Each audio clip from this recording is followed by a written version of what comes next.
Hey, welcome back.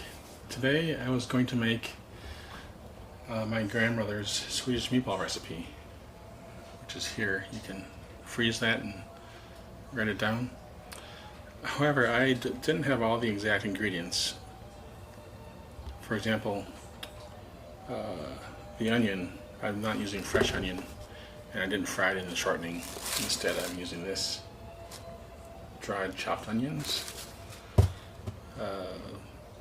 I didn't have the Jimmy Dean pork sausage. I'm just using regular ground pork sausage.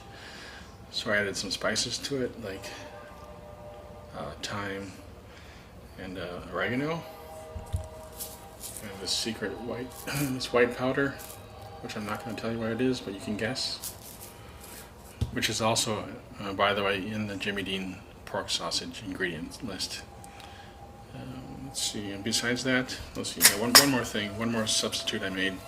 I didn't have plain breadcrumbs, but I have this Italian style. So I guess I can't really call this Grandma Moberg's Swedish meatballs. Let's call it Grandma Giada Moberg's Italian Swedish meatballs. Anyways, let's get cooking. Oh, I already mixed all these ingredients, and then roll them into balls about 1.5 inches in diameter and rolled them in the flour. So now we're ready to fry them.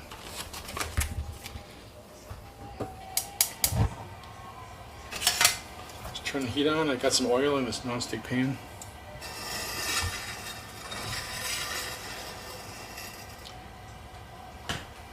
I don't like using high heat with non-stick, but it makes it easier so nothing really sticks to the bottom. Maybe next time I'll use a stainless steel or iron. Yeah, so what we're going to do is brown the meatballs. We're not cooking them through in the pan. Just brown them all over, and then we'll bake them at 350 for 45 minutes. All right, let's have a snack while we're cooking. Got a celery stick.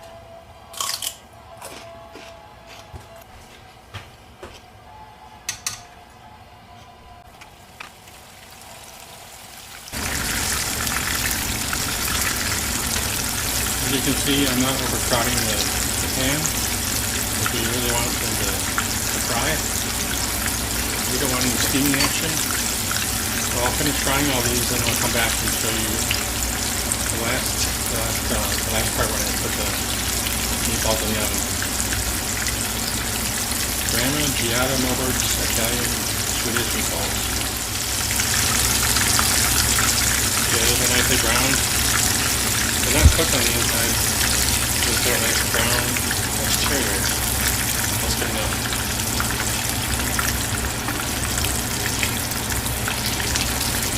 Nobody wants a pale exterior Swedish meatball, even the pale Swedes.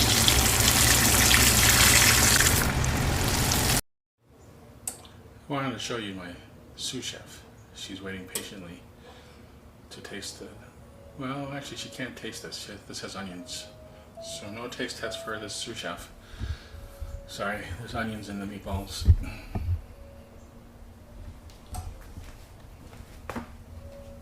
Hey, Bill. You good girl. Thanks for helping.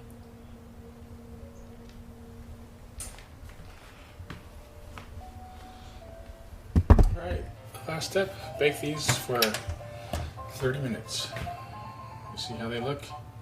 I think they look darker on the video than in person. I don't know. But they're not burnt, so don't worry. So 30 minutes at 350.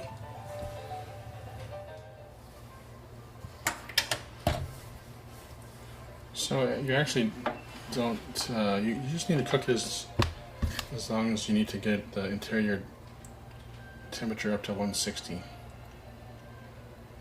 I don't know if you can see that. We're at 175. So it's cooked through. You don't want any bugs or whatever from the pork. Alright, that looks really good. Oops, dripping oil everywhere. Wow, it's delicious. Well, thanks to my fake grandma Giada Moberg for this Swedish/Italian meatball. So you can eat that plain, like it is, with some ketchup. Or I have this Swedish recipes book, and one of them looks really good with this meatball. Mushroom sauce, swamp sauce. Or if you're close to an IKEA, get your hands on this. This is really good. All you need is this plus some I think water or heavy cream. Yeah, water, heavy cream. Well, thanks for watching. Please like and subscribe. And almost forgot to say, my sous chef says, she says, thanks for watching. Right, Belle?